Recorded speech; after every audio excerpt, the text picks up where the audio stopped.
Lots of parents have asked me, how can I help my young reader or how can I help my struggling reader at home? This episode of Never Stop Learning will show you a strategy that any parent can implement at home to help developing readers at any level.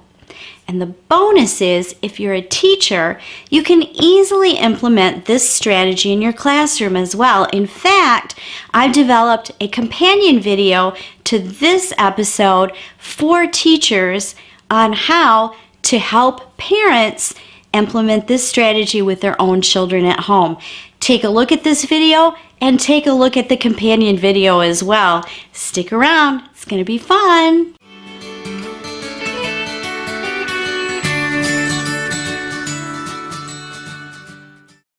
In order for any reading activity to benefit the reader and have a significant impact on learning, it must affect these key components of reading development: confidence, independence, metacognition, and stamina.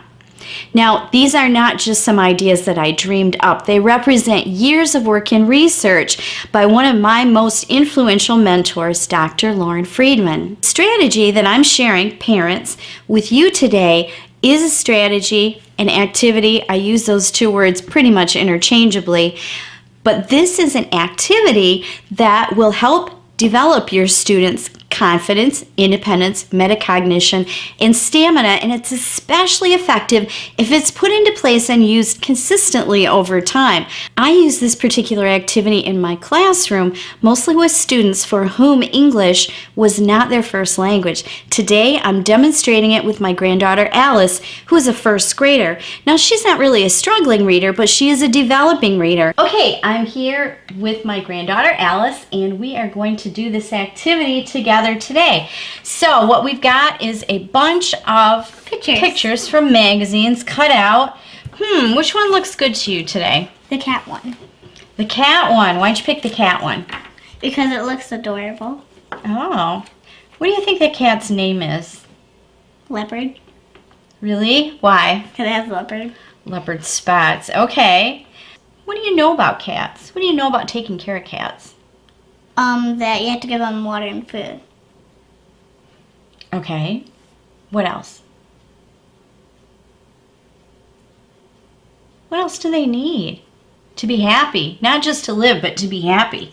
So we've got this picture of this cat that we have glued in because you've chosen to have your story about the cat. Yeah. And we are going to focus on things you know about cats. Okay? So why don't you just tell me a few things and I'll write them down for you to get us started, okay? So all you have to do is the thinking. They need care. Okay, so I'm going to write cats need care. Well, what do you mean by need care? Tell me about what... They need to get, the owner needs to take care of them. Need care from their owners. Okay, what else? What else do you know about cats? Food. Okay, they need food.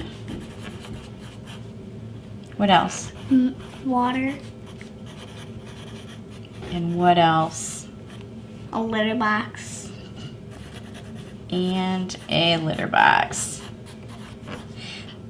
So, how do cats act? Sometimes mean. Okay. Sometimes cats are mean. Okay, so what else can you tell me about cats? They can take baths by themselves by licking them. Oh, cats are mean. Okay, sometimes cats are mean, but they care for themselves. Oh, shoot.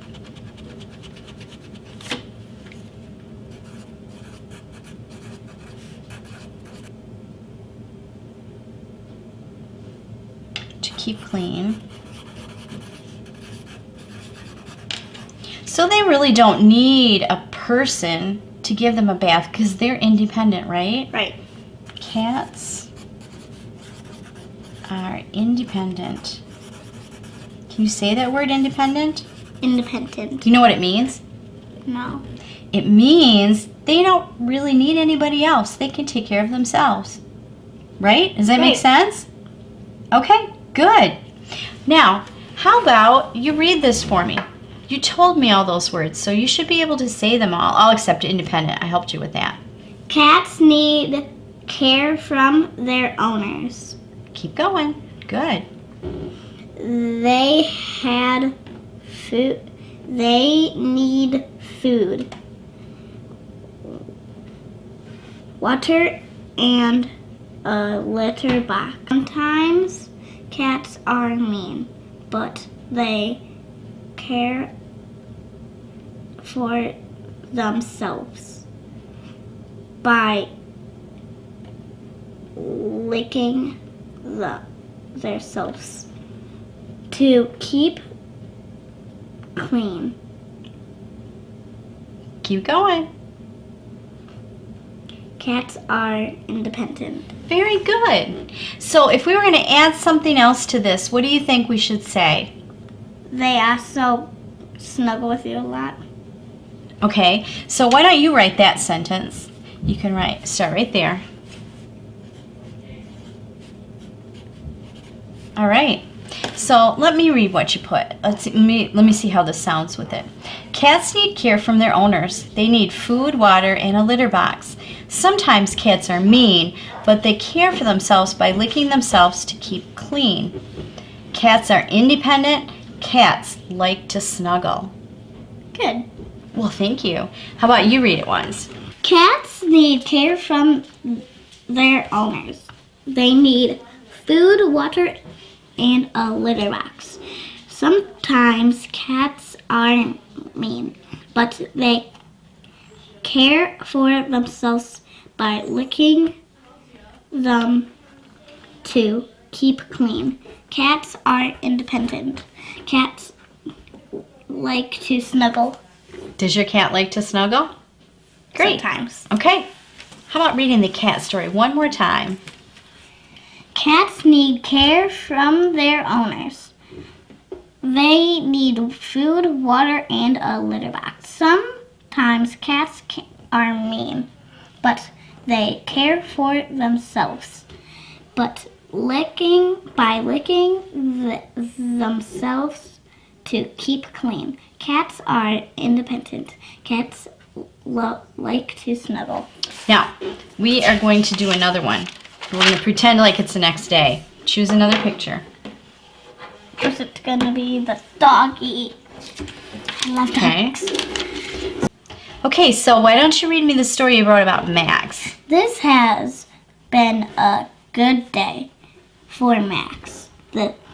His owner plays catch with him and takes him on a long walk. When his new blue... Is it making sense to you? No. Okay, so when did it stop making sense? Like right. No, you didn't get that far. Okay, you read, this has been a good day for Max. His owner played catch with him and took him on a long walk. With his new blue leash. Okay, so is it making sense to you now? I'm so glad you realized it wasn't making sense and you stopped, okay? Because so what do we do to help it make sense? We went back, right? And we read it again. Okay, so we're right here with his new blue leash. What does it say? How about the rest of it? That's where you left off. Right here. Max gets excited when Is it making sense? Okay, so what do you want to do? You going to keep going? No. Okay, what are you going to do? Restart. You can restart from the beginning if you want. This has been a good day for Max. His owner plays catch with him and took him on a long walk with his new blue leash. Max gets excited to when he jumps on his owner's bed. He loves his house. Hey, so you've got 2 stories here that you've developed. You did part of the writing. You did a lot of the talking and thinking. What did you learn as a reader or a writer about reading these stories or writing these stories? Independent? Oh, you learned the new word independent. You learned how to read it. Did you hear that word before? Yes. But had you ever read it before? No. So can you read it now? Yes. Good! Now, parents, I hope you enjoyed that demonstration, and I hope you feel like this is something you can actually do with your children at home. I know you can. You can vary this strategy by allowing your child to use photographs and writing little stories that go along with photographs. You can also encourage them to make their own illustrations to write about, but don't let that drawing become the main thing, because if you do, the reading benefit and the writing benefit will quickly diminish. And remember, don't just stick to fictional stories.